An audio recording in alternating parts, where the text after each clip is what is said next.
Welcome back. The Defense Department's new assessment of China's Navy reports the fleet is already almost as big as the United States Navy's fleet should get in the next several decades.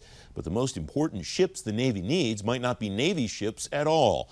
Jon Kaskin is National Vice President of Legislative Affairs at the Navy League. Jon, thanks for coming on the program. What do you see as one of the missing links for the Navy fleet to be ready to execute on the national defense strategy? Well, Francis, thank you very much for having me on to discuss this very important issue. What we have had in the past is a tanker shortage, and it's being exacerbated now. And let me talk a little bit about what I mean.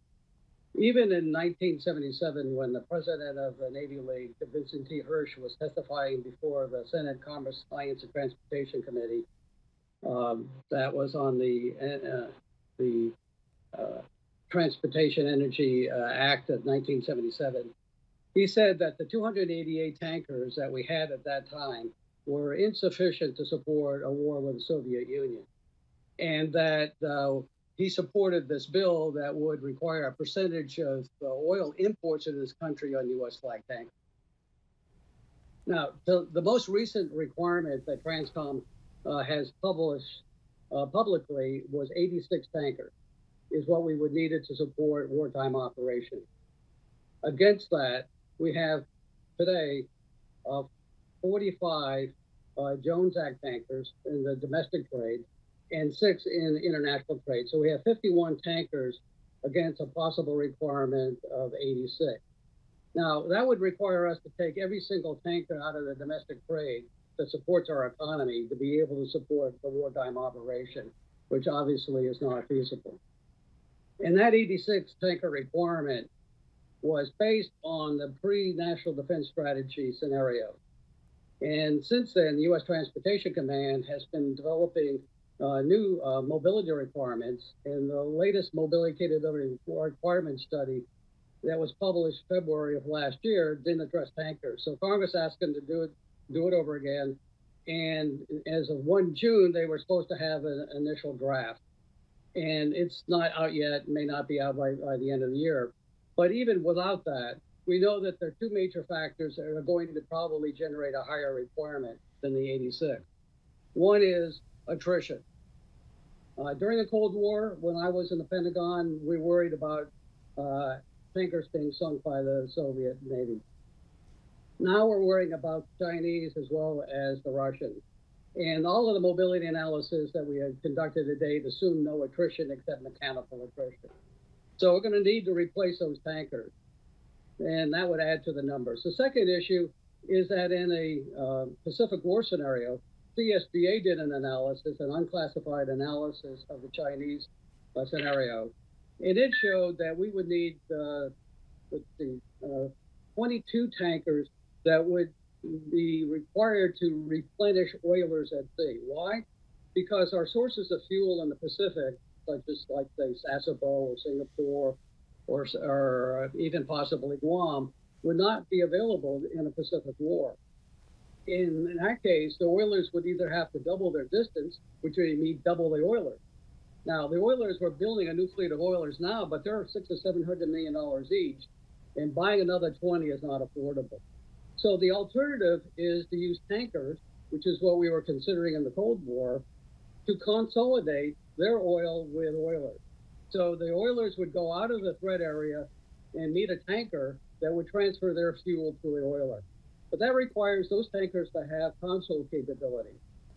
Now, we only have at the most 2 tankers today that with that capability. So we need a large number of these additional tankers that would be support naval operations at sea. Jon, I'm very sorry to interrupt, but I don't want to run out of time before I get a chance to find out what the solution is. Who has to do what? Who has to provide incentives to who? Because it sounds like, since you referred to the Jones Act tankers, that these are not just Navy ships. Somebody in the private sector is going to have to do this, and I wonder if somebody needs to incent them to do it since they haven't done it already.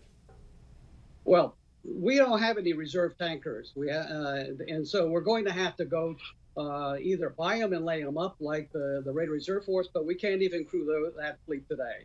So that's not a solution. So we need to get more U.S. flag tankers. And, there's 3 or 4 different options to do that. Cargo preference is one. Congressman Garamendi and Senator Wicker have this Energy Transportation Act that they've proposed that would have crude oil exports, a percentage of them on U.S. flag tankers. There's the Volunteer Tanker Agreement, which the Maritime Administration is trying to rejuvenate, which would require the U.S. Industry to work with the government and the Defense Department, MARAD and Transcom and DOD, to see how many of those Jones Act tankers can be taken out of commercial service and backfilled with other foreign flag tankers. That's still not going to meet the requirement.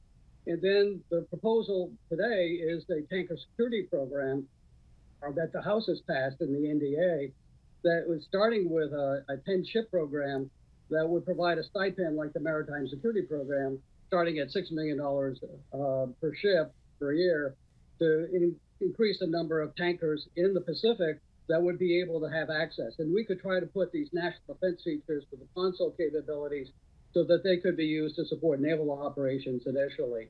So those are our various options, but the tanker security program is the one that we're supporting the most right now, because there really is, all the other options are not going to meet that shortfall. And chartering ships off of the market, which is what we have done in the past, won't work anymore. It didn't work during the Cold War. It worked okay until the National Defense Strategy came out with peer competitors.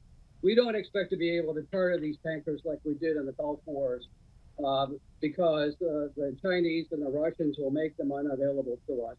And so we're going to have to figure out how to do it alone or with our allies. And frankly, our allies don't have a lot of tankers to support us either. John, so it's a complicated issue, and I thank you for bringing our attention to it. Thanks very much for joining me today. You're very welcome.